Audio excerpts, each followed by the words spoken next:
మీ నాయన నా దగ్గర క్షేమంగా ఉన్నారని ఆడున్నోళ్ళెవ్వరికీ తెలియదు.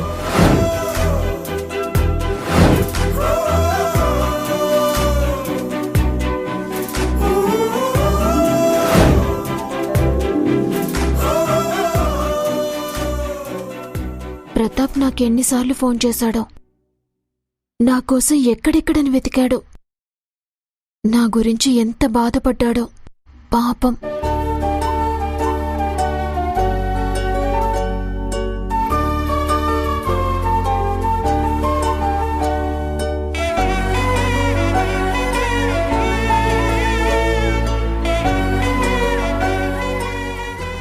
చాలాసార్లు ట్రై చేసినట్టున్నాడు.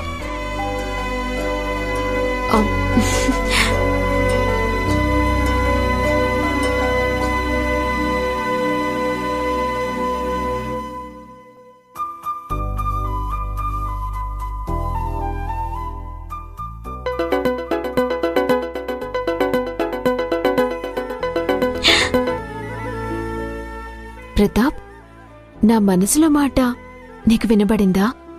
నేనే నీకు ఫోన్ చేద్దామనుకున్నాను. ఇలా అనుకున్నానో లేదో, నీ దగ్గర నుండి నాకు కాల్ వచ్చింది తెలుసా?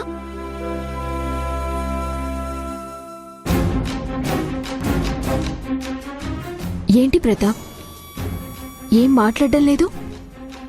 నువ్వు కులకడం అయిపోతే పలకడం మొదలు పెడదామని.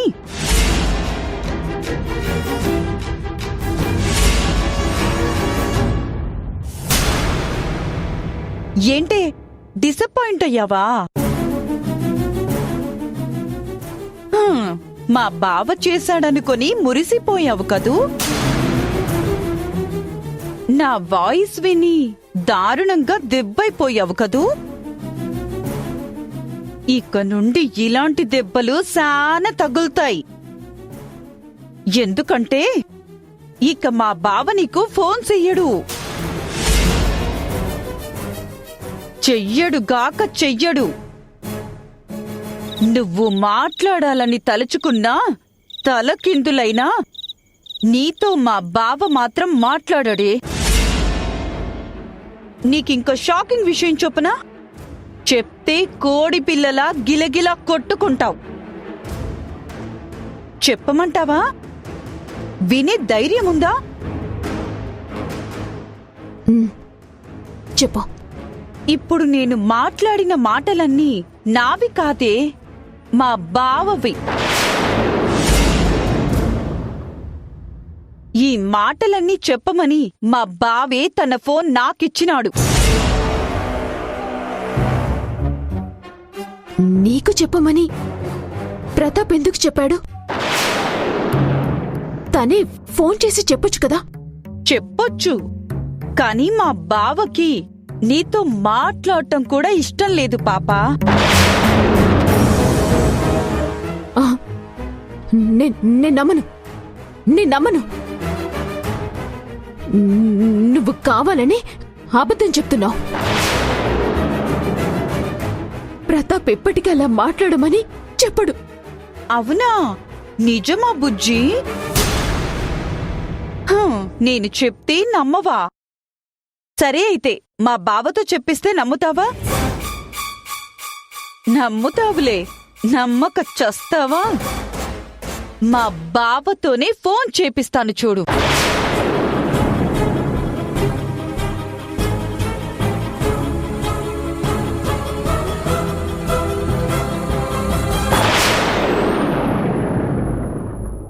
ప్రతాప్ అలాంటి పని చేయడు.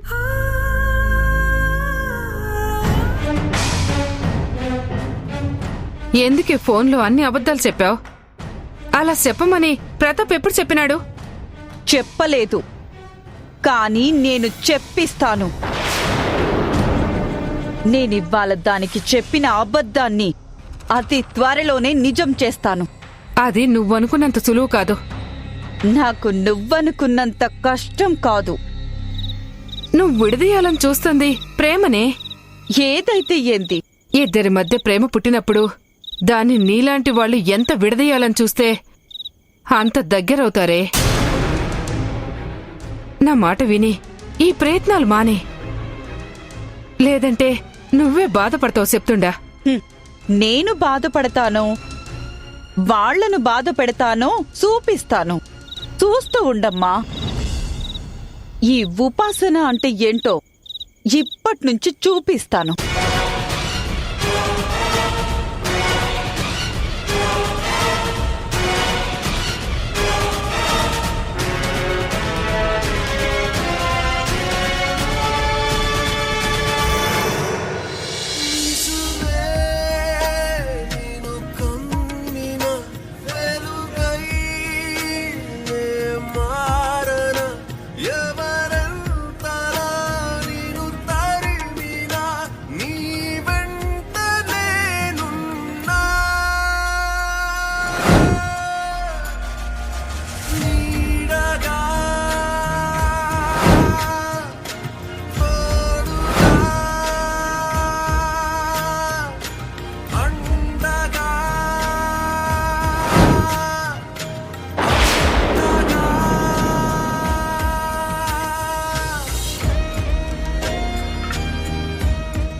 జానకి నేను ప్రేమించిన అమ్మాయి. జానకి అంటే నాకు ప్రాణం.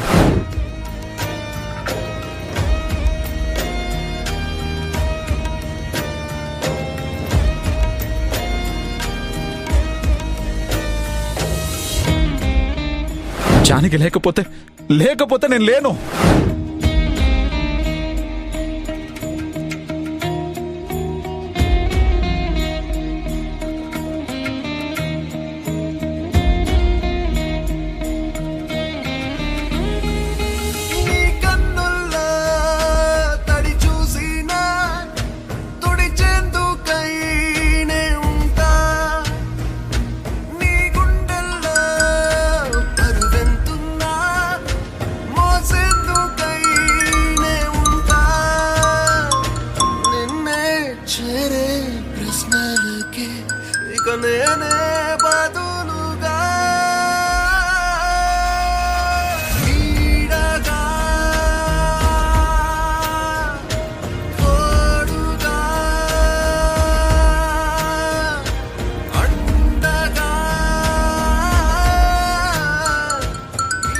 వసే జానకి, నీకు నా బావకు మధ్య నేను వేలు పెడతానే. నువ్వెన్నిసార్లు కాల్ చేసినా కాల్ కట్ అవుతూనే ఉంటుంది.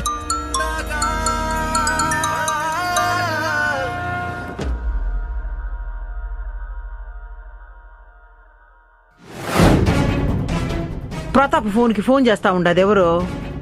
ఇంకెవరత్తా? అదే నాకు బావకి మధ్యనొచ్చినది చూడు, ఆ నంగరాచి జానకి. మనం ఇంత చెప్పినా కూడా మళ్ళీ అది ప్రతాప్కి ఎందుకు ఫోన్ చేస్తా ఉండదు? ఎందుకంటే ఏం చెప్పేదత్తా, పోలీస్ కరెక్ట్గా ఉంటే దొంగకి భయం ఉంటాది. అట్ట కాకుండా పోలీసు దొంగకి సనువిచ్చినాడనుకో, ఇదిగో ఎవ్వరం ఇట్టానే ఉంటాది. ఇదంతా మనోడిచ్చిన సనివే అన్నమాట. చెప్తానాడు సంగతి. ఏ యాశాలేస్తానాడా ఇందే? మంచిగా చెప్పే కొద్దీ మా ఆటను పట్టలేదాడికి. పిలువాణ్ణి. అత్తా అత్తా, కోప్పడకత్తా, కొంచెం నేను చెప్పేది విను. వద్దత్తా, బావనేమీ అనొద్దు. అసలు ఈ సంగతే బావ దగ్గర తీసుకురావద్దు. అంటే ఏంది నువ్వు చెప్పేది? అవునత్తా, నువ్వు చూపించాలనుకున్న కోపమంతా అవతల దానిమీద, ఆ జానకి పైన చూపిద్దాం. మనమిప్పటి నుండి ఏం చేసినా ఆ జానకి వైపు నుంచే నరుక్కుంటూ వద్దాం. బావ సంగతి నీకు తెలుసు కదత్తా, మొండోడు, అస్సలు వినడు. కానీ అవతల జానకికి ఏమైనా అయ్యిందంటే అస్సలు తట్టుకోలేడు, వెంటనే మెత్తబడిపోతాడు. ఇంకొకటేంటంటే, బావను మనం కట్టడి చేయడం కన్నా దాన్ని కొట్టడం సులువు. బావ బాగుండాలంటే నీ మాట కట్టుబడి నన్ను కట్టుకొని నువ్వు చూడాలనుకున్నట్టు, నేను కోరుకున్నట్టు ఉండాల. అట్ట ఉండాలంటే బావను తిట్టాల్సిన పని పెట్టుకోవడం కన్నా అవతల దాన్ని పని పట్టడం మంచిది. వీళ్ళిద్దరి మధ్య ప్రేమ అనేది ఒకటి ఉండాదత్తా. దాన్ని సంపడం చాలా కష్టం.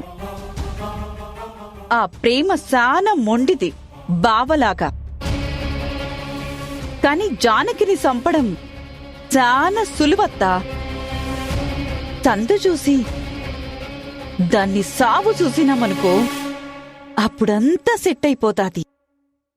అది సస్తాది, బావ మీద ప్రేమ సస్తాది. నువ్వు చెప్పేది బాగుండాదే, అట్టనే చేద్దాం. నువ్వు మాత్రం బావ మీద 2 కళ్ళేసుంచు. బావ మీదే కాదత్తా, ఆ పగోడి కొంప మీద కూడా కన్నేసుంచిన. ఆ ఇంటికి నాగిరెడ్డి చెల్లెలు తరచుగా వస్తుండాది. కూతుర్ని చూడ్డానికి మాట్లాడ్డానికి ఇష్టం లేక ఆ వీరశివారెడ్డి మొహం చాటేసి యాడికో పోయినాడు. ఈ జానకి కూడా మళ్ళీ సక్కగా ఆ ఇంటికే చేరినాది. జానకికి ఆ ఇంటికి ఏదో సంబంధముండాదత్తా. బయటున్న మనకే కాదు, ఆ ఇంట్లో ఉన్నవాళ్లకు కూడా తెలియకుండా ఏదో జరుగుతుండాదత్తా. అది గాన మనం తెలుసుకున్నామంటే జానకి మాత్రమే కాదు, పగోడి కుటుంబం మొత్తాన్ని మన గుప్పిట్లో తీసుకుని కబడ్డీ ఆడుకోవచ్చు. తెలుసుకుందాం. ఆ వీరశివారెడ్డి కుటుంబాన్ని అట్టాగే ఆడుకోవడం కావాలి నాకు. ఆడేం జరుగుతా ఉండదో తొందరగానే తెలుసుకుందాం.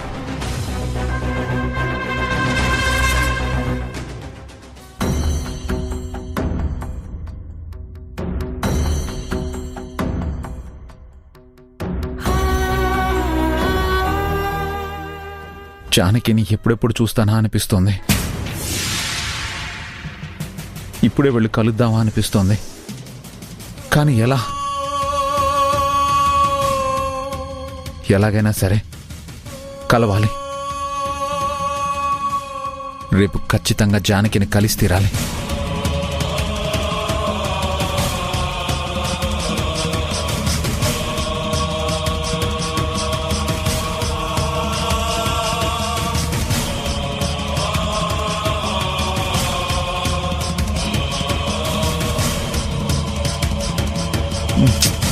నా దగ్గర ఫోన్ కూడా లేదు. తను కాల్ చేసిందో ఏంటో.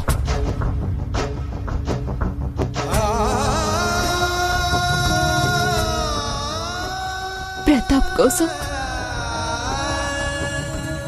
ప్రతాప్ గొంతు వినడం కోసం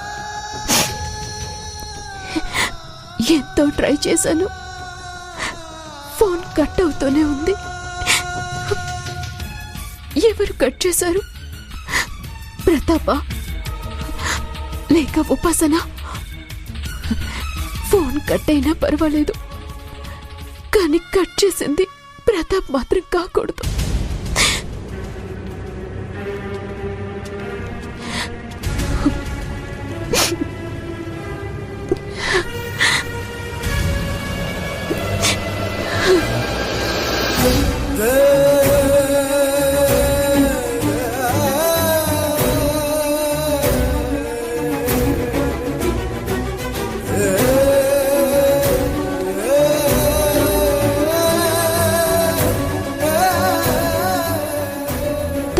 అమ్మమ్మ వాళ్ళతో సంతోషంగా గడిపే రోజు ఎప్పుడొస్తుందో.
కనిపించడం లేదేంటి? ఇక్కడే కదా ఉండాలి. ఏమైంది? ఎక్కడికి వెళ్ళింది? ఎవరైనా చూసారా?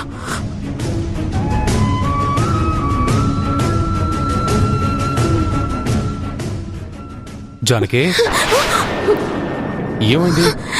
ఎందుకంత కంగారు పడుతున్నావు? ఏం లేదు. ఏమీ లేదంటూనే ఏదో వెతుకుతున్నావేంది? నన్ను ఏమన్నా సాయం చేయమంటావా?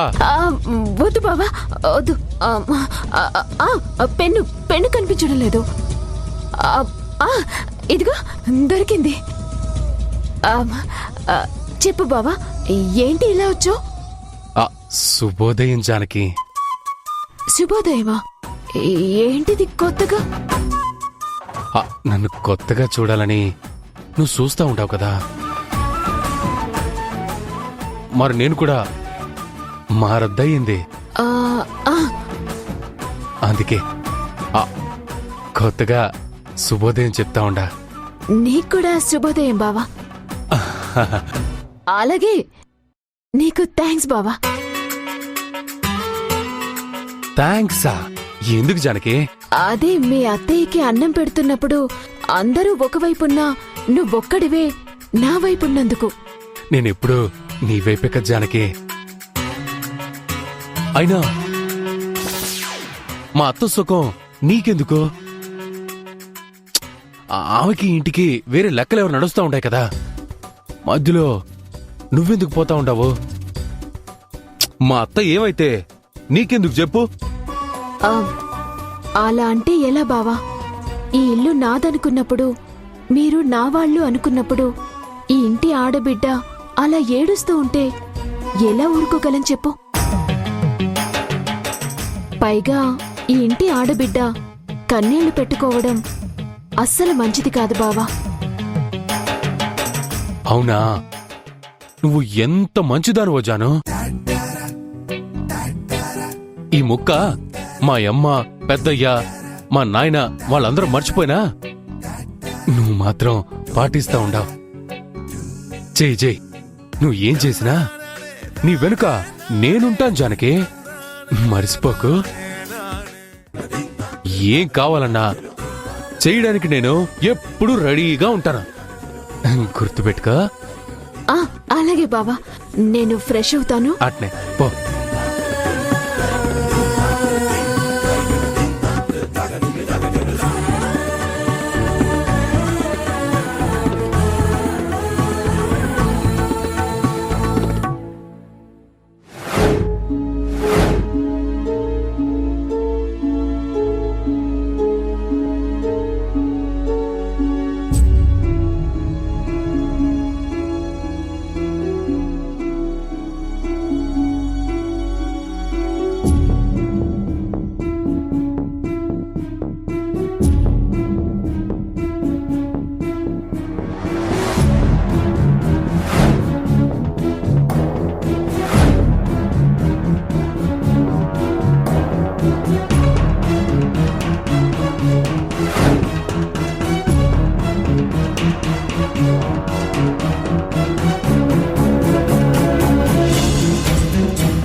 జానకి నా సొంత మరదలా